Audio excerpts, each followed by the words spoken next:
The first time I walked into Robert King's office, I couldn't help but notice how different everything felt. It wasn't the same as the countless other times I had stood in front of that mahogany desk, ready for a meeting or to pitch a new marketing idea. This time was different. This time, the conversation wasn't about strategy or growth. This time, it was about the end. The end of my tenure at Nexus Innovations, the company I had built myself in, the place that had given me everything but loyalty and integrity under Robert's reign. I had known this moment would come. Over the past few months, I had watched the changes unfold with a kind of detached horror. What was once a company of pioneers, of passionate individuals working toward a shared vision, had gradually turned into something else entirely. It had become a place where success was measured solely in dollars, where the people who had made the company thrive were being sidelined in favor of those who could only bring chaos and self-interest to the table. I had been a marketing director for 12 years, rising through the ranks thanks to the mentorship of Jonathan King, the company's late founder. Jonathan had been everything Robert wasn't: wise, humble, and dedicated to the long-term health of the company. Under Jonathan's leadership, Nexus had flourished, and so had I. He taught me more than just marketing strategies. He taught me the values of hard work, integrity, and treating employees with respect. But then, Jonathan died suddenly. The company was thrown into chaos, and Robert, his son, took over with a self-assurance that bordered on arrogance. I watched as he made decisions that were more about proving his power than improving the company. Gone were the days of fostering innovation and creativity. Gone were the values Jonathan had instilled in all of us. Instead, Robert's focus shifted solely to profits and personal gain, no matter the cost. Slowly but surely, the company that I had come to love began to fall apart, and it was becoming more and more apparent that Robert was not fit to lead. The day I received the news wasn't a surprise to me. I had been expecting it. Robert had always seen me as a threat, someone who had the potential to outshine him, someone who actually cared about the company's long-term success. And so, he had to get rid of me. He had to cut me out in order to feel secure in his position. "We're restructuring the department," Robert said, his voice dripping with a satisfaction I could hardly stomach. His eyes gleamed with barely concealed joy, as though he had been waiting for this moment, savoring the thought of my downfall. "And unfortunately, your position won't exist after next month." I knew what this meant. The company was about to get even worse under his control. And yet, I didn't react. I didn't allow him the satisfaction of seeing me upset or angry. I had learned long ago that emotions only cloud judgment. I had seen this moment coming, and I had prepared myself. "I see," I said, my voice steady, as I watched his smirk widen at my response. "But before you go," Robert continued, completely oblivious to the depth of my resolve, "you'll need to train your replacement. Laura starts tomorrow. I expect you to show her everything about running our marketing division." Laura. The name alone made me sick. She had been brought in from a competing company that was in the midst of its own scandals. It was clear Robert thought that by bringing her on, he would be consolidating his power and making a bold move against the company's competition. What Robert didn't know, however, was that I had been studying Laura and her former employer for weeks. Her company was crumbling, riddled with financial irregularities. Robert thought she was the answer to his problems, but I knew better. She was just another pawn in his misguided attempts to make the company more profitable in the short term. I had seen this all before. The rush to acquire without considering the cost to the people or the culture that made a company great. I managed to keep my face neutral as Robert went on, explaining his expectations. Inside, however, I was seething. He had no idea what he had just done. He thought he was pushing me out, getting rid of me like some outdated piece of furniture. But what he didn't know was that I had already been quietly taking control of the company he was so eager to destroy. For the past few months, I had been executing a plan in silence. It had started innocently enough. I bought a few shares here and there, nothing that would draw attention. But as Robert continued to make poor decisions, I saw my chance. More and more shareholders were dumping their stock, fearing that the company was headed for disaster under Robert's leadership. And so, I began acquiring more shares, carefully and methodically. I created Holdings, a holding company that allowed me to buy up the company's stock without revealing my true intentions. Slowly, over time, I had accumulated enough shares to take control of Nexus Innovations. Robert had no idea that the very company he thought he was dismantling was already in my hands. The realization hit me like a wave. I had worked hard for this moment, carefully planning, taking every step with precision. And now, it was finally time to reveal everything. But for now, I had to play along. I had to do what Robert asked of me, training Laura and pretending like everything was business as usual. The next morning, I walked into the office early, well before the usual rush of employees. I needed the time to collect my thoughts, to center myself. I knew that today was the beginning of something much bigger than just my personal fate. Today, I was going to change the course of this company, and I would do it on my terms. Laura was already sitting in the lobby when I arrived, her polished appearance giving off the unmistakable air of someone who had only recently climbed the corporate ladder. She was exactly the kind of person Robert admired, someone who didn't care about the people around her, only the accolades and promotions she could collect. Her resume was impressive at first glance, but I wasn't fooled. I had done my homework, and I knew what was really going on behind the scenes at her former company. "Good morning, Laura," I said, offering a polite smile. "Welcome to Nexus Innovations. I'll be showing you the ropes over the next few weeks." She barely looked at me, her eyes scanning the room in a way that told me she saw me as nothing more than an obstacle, someone who was standing in the way of her rise to the top. "I've heard a lot about the changes Robert is making," she said, her voice laced with the kind of arrogance that came with being the new, shiny toy in the office. I led her into my office, keeping the smile on my face as I fought the urge to roll my eyes. It was clear from the moment she opened her mouth that she had no real understanding of the industry or the challenges we faced. Her suggestions were reckless, her knowledge shallow. She spoke of aggressive acquisitions, of cutting ties with clients we had worked with for years, all in the name of quick growth. I couldn't help but make a mental note of everything that was wrong with her approach. It only confirmed what I already knew. Robert had brought her in because she represented the very opposite of what this company stood for. He was making a huge mistake, and it was one I was determined to correct. As I walked her through the current marketing strategy, explaining the intricacies of our client relationships and the campaigns we were running, I could see the disinterest in her eyes. She interrupted me frequently, offering unsolicited suggestions, completely missing the point of the work we had done. It was as if she didn't care about the relationships we had built, the foundation that had allowed us to grow and thrive in the first place. "These retention strategies seem old-fashioned," Laura said, dismissing one of my most successful campaigns with a wave of her hand. "Aggressive acquisition is much more effective than maintaining existing relationships." I smiled, the kind of smile that only those who know they are in control can give. "I'll make a note of that," I said, trying my best to remain composed. Inside, I was already mentally preparing for what was to come. This wasn't just about training her. It was about something much bigger. It was about saving Nexus Innovations from the very people who thought they could destroy it. As Laura continued to ramble on about her ideas, I found myself thinking about the future, about the changes I was about to bring. This was just the beginning. I was about to take everything back, and Robert would never see it coming. At the end of the day, I closed my office door, leaned back in my chair, and allowed myself a brief moment of reflection. It felt like a lifetime ago that I had been sitting in the very same chair, just a rookie in marketing, eager to prove myself. And now, I was about to become the one person who would save this company, the one who would restore its values and its future. Tomorrow, I would take the first step toward taking back what was rightfully mine, and what was rightfully the company's. The morning after my conversation with Robert, I couldn't shake the feeling of surreal detachment.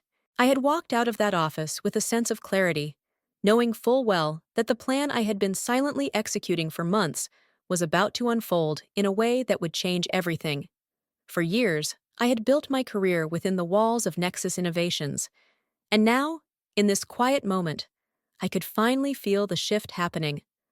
The company I had once worked for, the company I had loved, was slipping through Robert's fingers. I wasn't going to let that happen.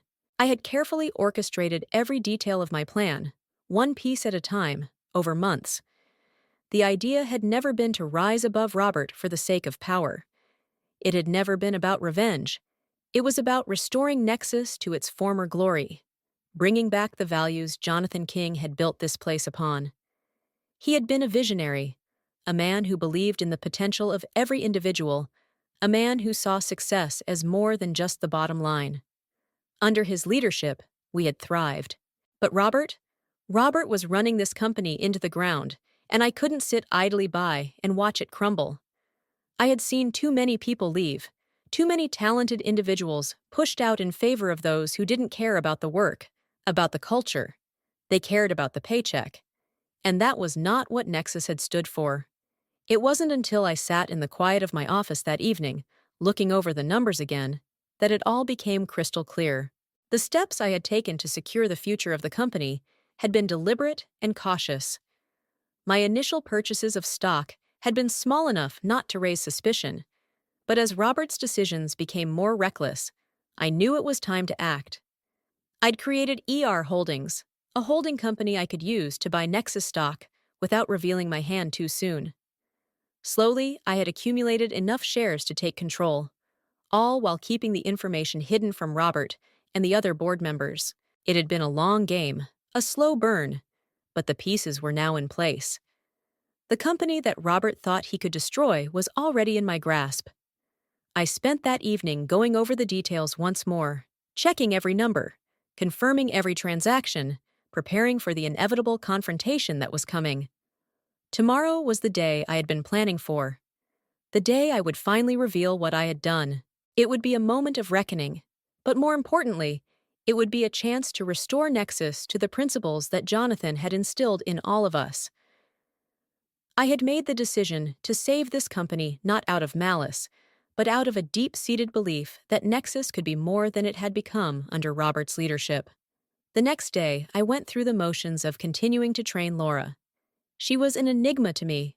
From the moment she stepped into my office, she wore the arrogance of someone who had been handpicked for a purpose. She walked in like she owned the place, but that was Robert's influence on her. She had no understanding of what made Nexus special. All she saw was a company ripe for the taking, a company where she could climb the corporate ladder and make her mark. It wasn't her fault. She was just doing what Robert wanted her to do. But it irked me.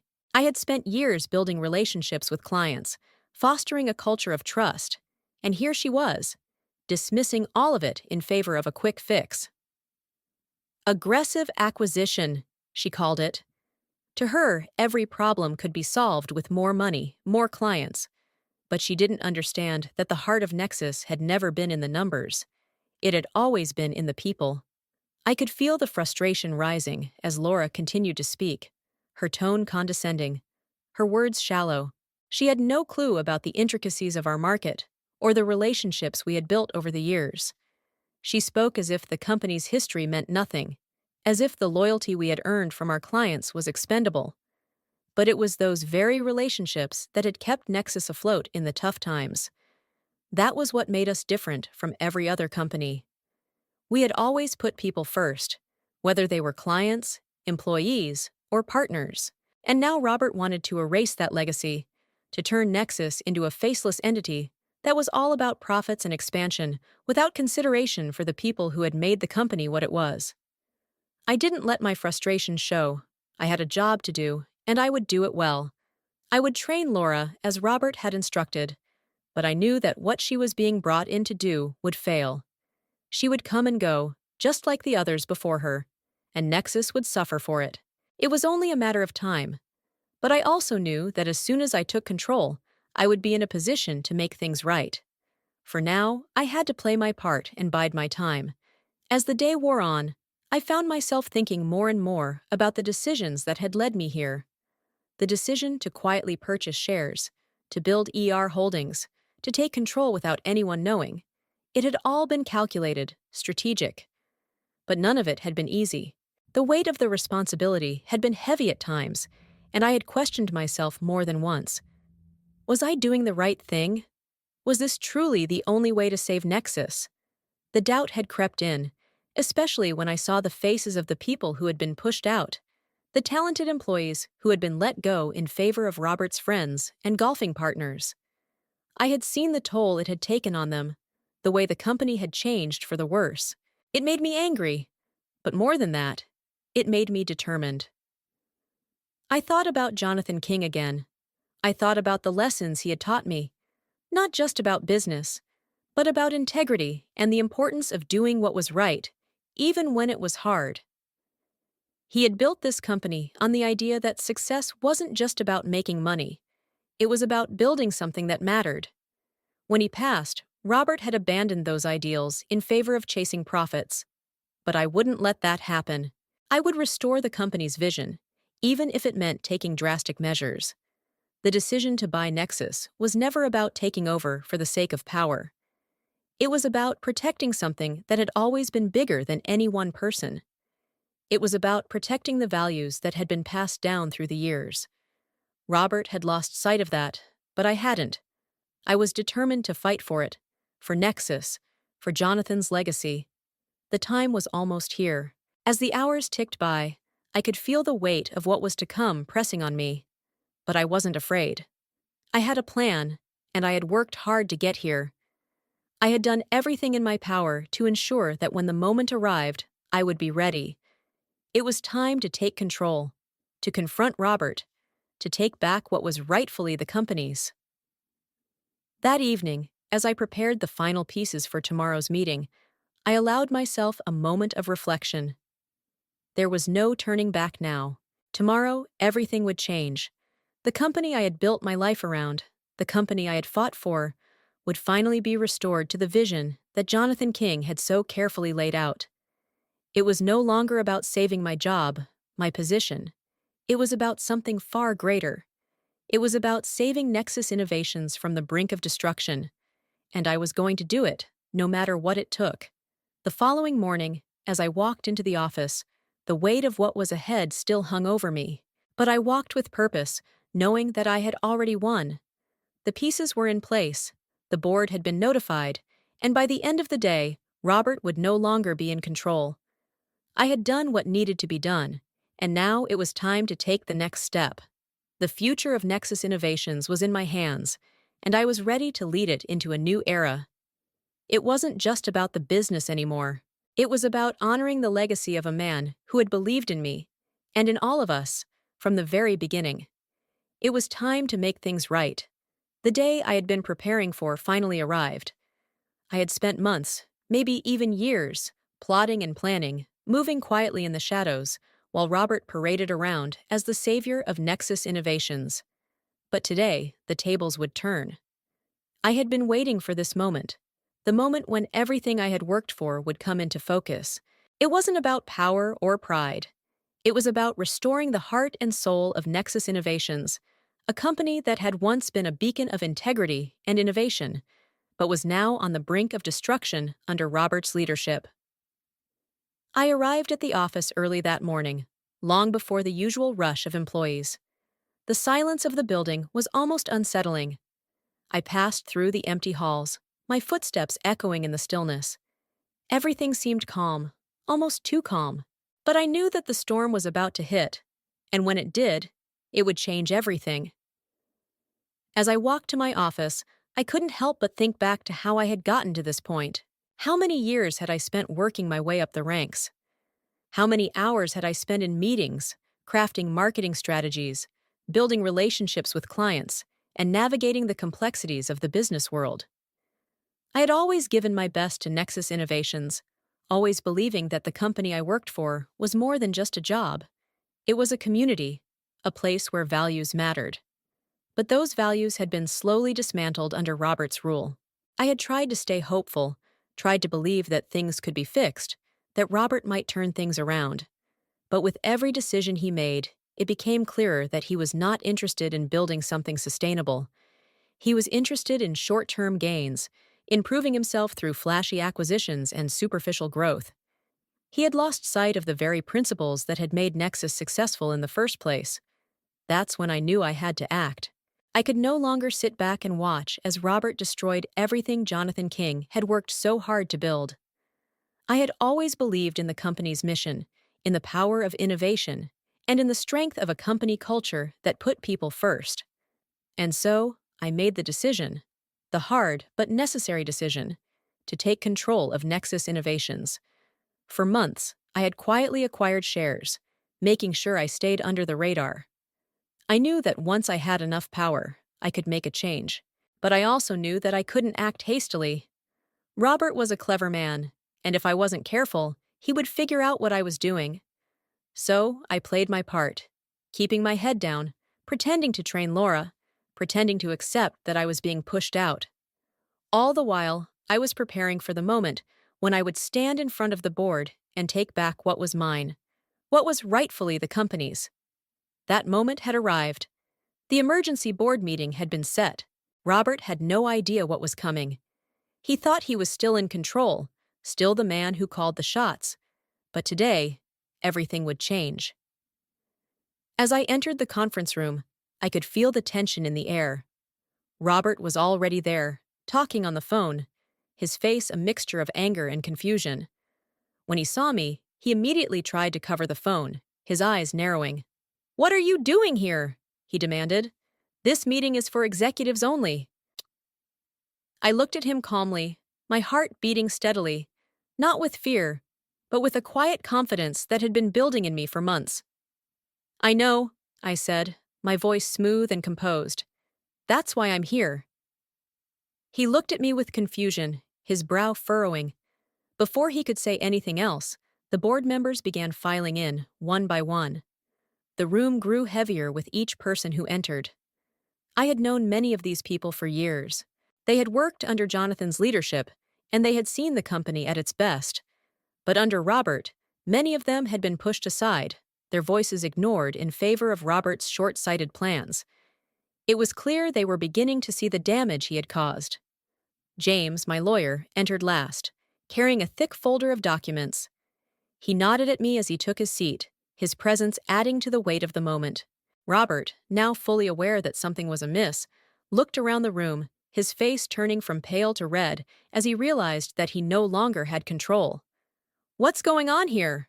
Robert demanded, his voice rising. "I didn't authorize this meeting." "No," I said, standing tall. "I did."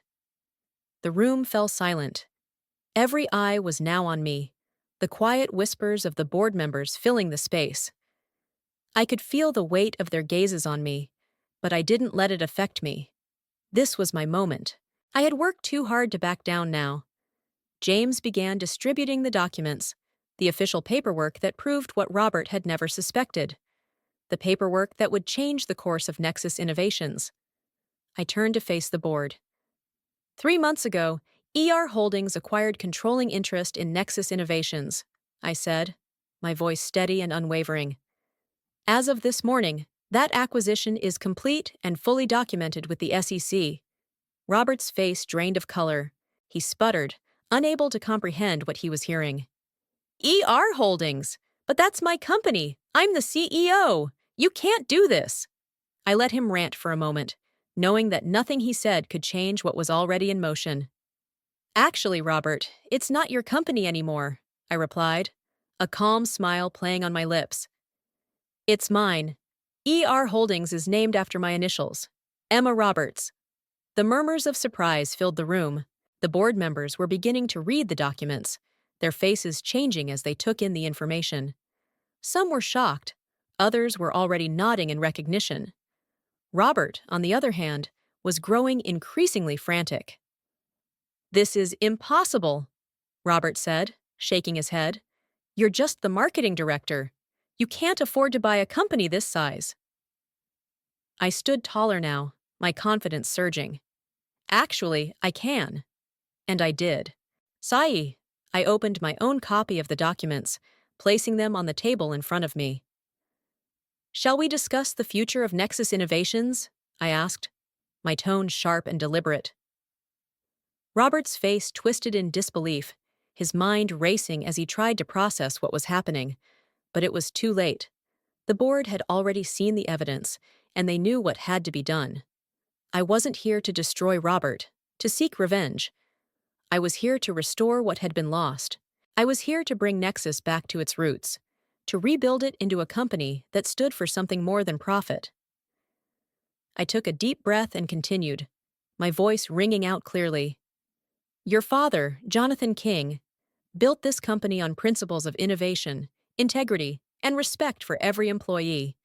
It's time we return to those values. Robert stood abruptly, knocking his chair back. This is ridiculous. I'll have my lawyers look into this immediately. There's no way this takeover is legal.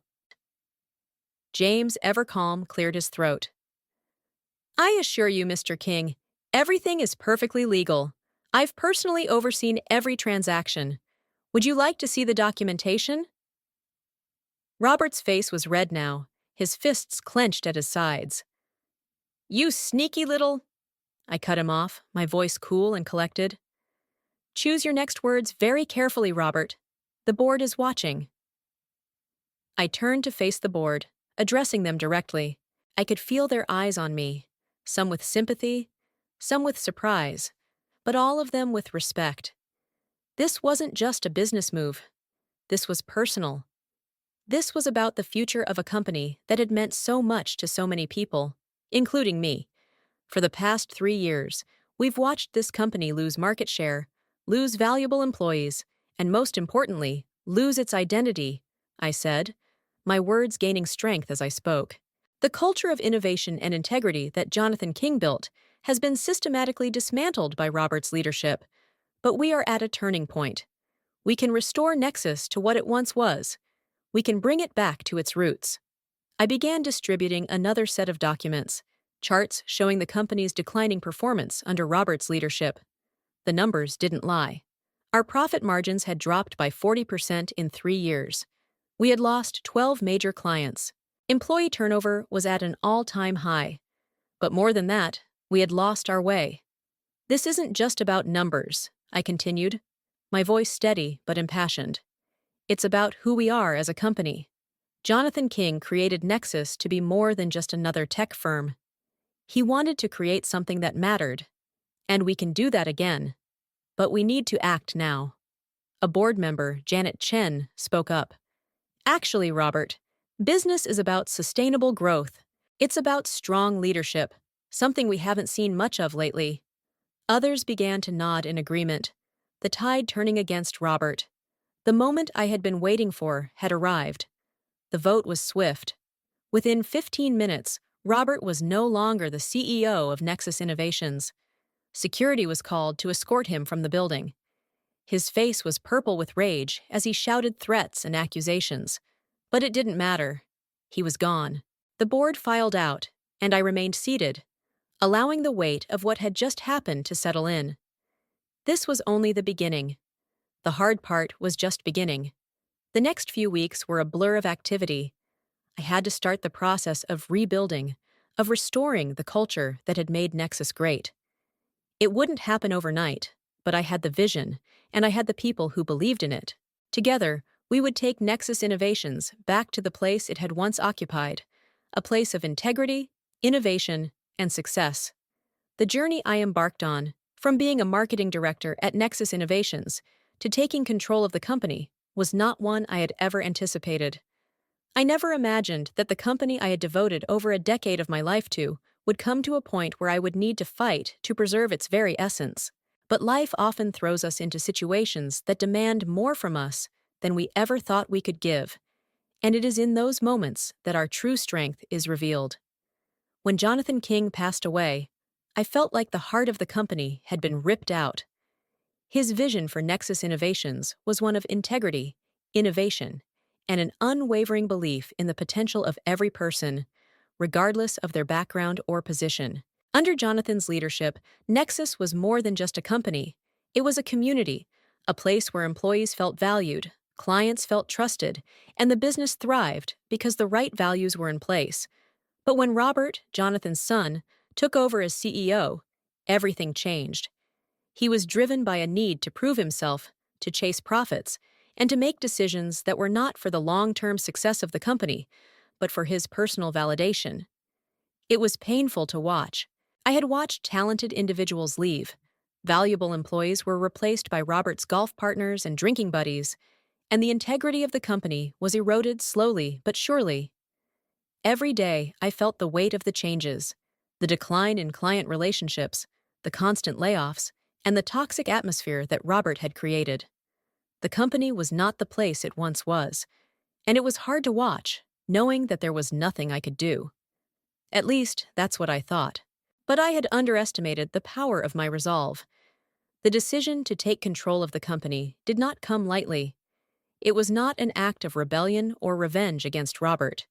It was a decision driven by something much deeper, a commitment to protect the legacy of Nexus, a desire to restore its true purpose, and a recognition that I was in a unique position to make a difference. I had watched too many talented people leave, and I knew that I could be the one to rebuild what had been lost. But to do that, I had to act strategically. I had to be patient, meticulous, and precise. I spent months acquiring shares, building holdings in silence, staying under the radar until the time was right. And when that moment came, when Robert thought he had succeeded in pushing me out, in reducing me to a mere placeholder, I revealed the truth. I had already taken control. That was the moment everything changed. The board members, who had been sidelined by Robert's leadership, began to see what had really been happening. They saw the numbers, the decline in profits, the loss of clients, the erosion of the company's culture. They knew that the Nexus they had once known was no longer the same. And when I stood up and claimed the company, I did not do it for myself. I did it for the company's future, for the people who believed in its mission, and for the values that Jonathan King had instilled in all of us. The real challenge, however, was not just taking control. It was what came after. Rebuilding a company is not as simple as acquiring it. I had to reinstate the values that had once made Nexus great. I had to bring back the employees who had been pushed aside, and I had to rebuild the trust with clients and partners that had been lost. The journey was not easy, and it took time, but the results speak for themselves. Nexus Innovations is now thriving once again. Employee satisfaction is at an all-time high. Profits are growing, and we've restored the culture that made Nexus unique. This story is not just about me taking control of a company. It is about understanding the power of resilience, the importance of standing up for what you believe in, and the deep commitment to preserving the things that matter. It is a reminder that when faced with adversity, we have the power to create change, but only if we are willing to act with integrity and stay true to our values. One of the most important lessons from this story is that leadership is not about holding power or getting ahead of others. It's about stewardship. True leadership is about protecting what matters, even when it's hard. It's about nurturing relationships, fostering trust, and prioritizing the long-term success of a company or community over short-term gains. Leadership is also about making tough decisions, the kind that may not be popular in the moment, but are necessary for the greater good. Whether it's standing up against the status quo, challenging the direction a company is going, or fighting to protect something you believe in, leadership requires courage and conviction. Another important lesson is the power of patience and strategy. In our fast-paced world, it's easy to get caught up in the desire for instant results. But sometimes, real change takes time. Sometimes, it requires working behind the scenes, planning every move carefully, and waiting for the right moment to act. My success in taking control of Nexus wasn't because I acted impulsively. It was because I understood the importance of timing, of building alliances, and of staying focused on the bigger picture. Lastly, this story reminds us that we don't have to wait for permission to create change. If you see something that needs fixing, whether in your company, your community, or your own life, you have the power to take action. It might not always be easy, and you may face obstacles along the way. But if you have a clear vision and stay true to your values, you can make a difference. As you reflect on this story, think about your own life. Are you in a situation where you need to take control of your future? Is there something in your life or your career that's not aligning with your values? If so, it might be time to make a change. Whether it's standing up to a toxic situation, pursuing a new career, or taking steps to build something better, the lessons from this story can apply to any area of life. Leadership, integrity, patience, and vision. These are the qualities that will help you navigate the challenges ahead and ultimately create the life you want to live. If you found this story inspiring and believe that there's value in learning from real life experiences, I invite you to subscribe to the channel. By subscribing, you'll not only be supporting the creation of more content like this, but also gaining the motivation and inspiration you need to tackle your own challenges head on. Join the community, stay inspired, and let's continue this journey together. Your story of transformation could be just around the corner.